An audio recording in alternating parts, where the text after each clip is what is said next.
안녕하세요. 최종원입니다.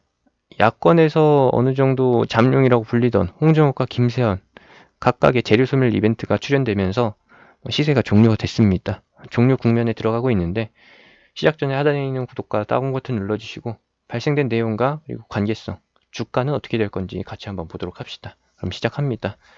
홍정욱 같은 경우에는 과거 한나라당 시절에 전 국회의원이었고 김세현 의원 같은 경우에는 3선을 치렀었던 그리고 21대에서는 자체적으로 불출마 선언을 하게 되면서 정계를 떠났던 인물입니다. 부산시장 공석을 차지하기 위해서 나선다? 라는 쪽으로 기대감이 붙었었던 것이고 홍정욱 관련주야 본인의 불출마 의사와 관계없이 계속해서 엿장수 마음대로 움직이던 종목이다 라고 요약을 해볼 수가 있는 것이죠.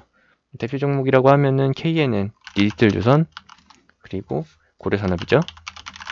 이렇게 있는데 대장주는 혈연 관련주로 엮이고 있는 KNN이다. 악재성 이벤트라고 보기에는 좀 어려워요. 재료 소멸로 보기는 어려운데 워낙에 인물에 대한 선긋기라고 하면 좀 그렇죠. 불확실성을 조장하는 내용이었기 때문에 큰 조정이 나올 수밖에 없었던 것이고 여기서 이제 조용히 넘어간다라고 하면은 그 다음 시세로 이어질 수는 있겠지만 현재 흐름을 봤을 때 후발주는 큰 폭으로 하락을 했다. 차익 실현 매물로 보일 수 있을 만한 흐름들이 나왔다라는 점에서 다소 아쉽긴 합니다. 더 달릴 수 있느냐? 달릴 수 있기는 한데 가격 조정이 한 차례 더 진행되고 나서 악재가 어느 정도 선반영됐다라는 관점이 나오기 전까지 계속 하락할 것 같아요. 심리적으로 봤을 때는요. 워낙에 매수 심리가 죽어 있는 금요일이기도 한데 낙폭이 크다 보니까 불안감이 더 커질 것 같아요. 없던 걱정도 만들어서 하게 되는 그런 상황에 놓여져 있다라는 것이죠.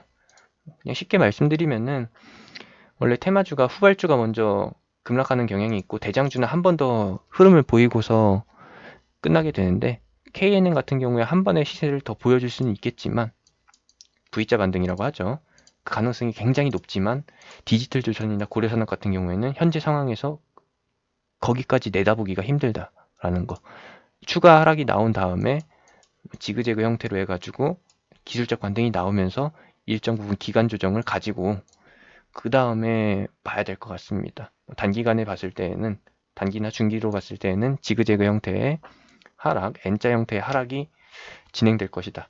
인물 자체에서 또 선긋기가 나오지 않는다라고 하면은 불출마 의사를 한 번 더 굳히게 되는 그런 뉴스가 나오지 않는다라고 하면은 방금 말씀드렸던 대로 가는 것이고 엎친 데 겹친 격으로 여기서 홍정욱이 한마디를 거들게 된다라고 하면은 세탁 끝나는 것이죠. 세탁 끝나되 시세가 큰 폭으로 반영됐었던 힘이 있었던 KNN 같은 경우에는 2,000원 이하까지 왔다가 이 자리에서 한번 기술적 반등이 나와주는 그런 흐름까지도 예상을 해볼 수가 있습니다. 이제 김세현까지로 넘어오게 되면은 DRB 동일 그리고 동일 고무벨트가 관련주로 엮이고 있었는데 불출마 선언으로 선을 긋게 되면서 급락이 나왔다. 요거는 자주 보는 패턴이죠. 뭐냐? 시세 종료다. 대신에 기술적 반등은 나옵니다. 만원 이하권에서 8,000원에서 9,000원 사이에서 이런 가격대에서 기술적 반등이 나오긴 하는데 전고점 시세까지 회복할 힘은 없어요. 왜? 확실하게 재료 소멸 이벤트가 발생됐기 때문에 DRB 동일도 마찬가지고요. DRB 동일 같은 경우에는 최근 선 다 깨고 나서 5,000원 무렵에 가서 기술적 반등이 나올 수 있는데 요 역시도 한참 뒤에 나올 일이라서 좀 그렇습니다. 그리고 당일 고점이라고 볼 수 있는 만원 윗선 당연히 힘들죠. 왜냐? 선을 그었잖아요. 뭐 이러한 상황에 대해서 예상을 못했다라고 하면은 종목 주인이 한 번 더 끌어올릴 수가 있습니다. 어떤 식으로 뉴스를 만들어내느냐?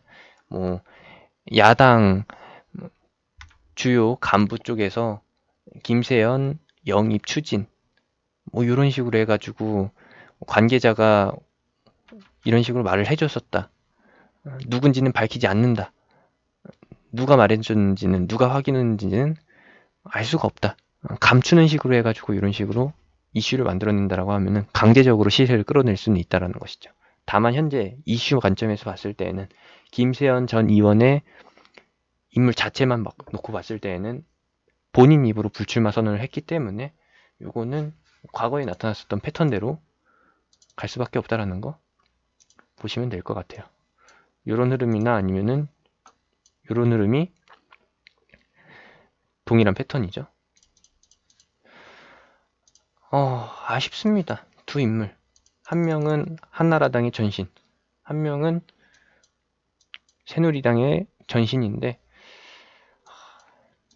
이로써 경쟁자가 줄어들었다라는 점에서 기존 야권 인물들 간의 경쟁은 조금 긴장감이 떨어진다? 긴장감이 떨어지는 게 아니라 긴장감이 완화된다. 반사이익을 볼 수 있는 구조로 갈 수도 있다. 라고 정리를 해드릴 수가 있는 것이고, 분명히 억지로 포인트를 만들어내서 한 번 더 시세를 만들어낼 만한 그런 종목들이라는 거. 흔히 말하는 세력주라는 것은 여러분들도 잘 아시는 거고, 그걸 알고 있기 때문에 제가 이렇게 한 번 더 말씀드리는 거니까, 너무 큰 기대는 걸지 마시고, 보셨으면 합니다. 대형 포인트 같은 경우에는 KNN이야 걱정이 없겠지만, 다른 종목들 같은 경우에는 비중 축소, 빠른 비중 축소, 빠른 대응이 우선시 되어야 된다라는 것이죠. 물타기 할 그런 가능성이 좀 낮습니다. 낮은 확률이라는 점에 유념을 하시고서 참고사항으로 보셨으면 합니다. 추가적으로 뉴스가 발생되거나 이슈가 나온다라고 하면은 내지는 중간에 설명해 드렸던 억지 포인트, 억지 호재가 나온다라고 하면은 거기서 한 번 더 업데이트 해드리도록 하고요.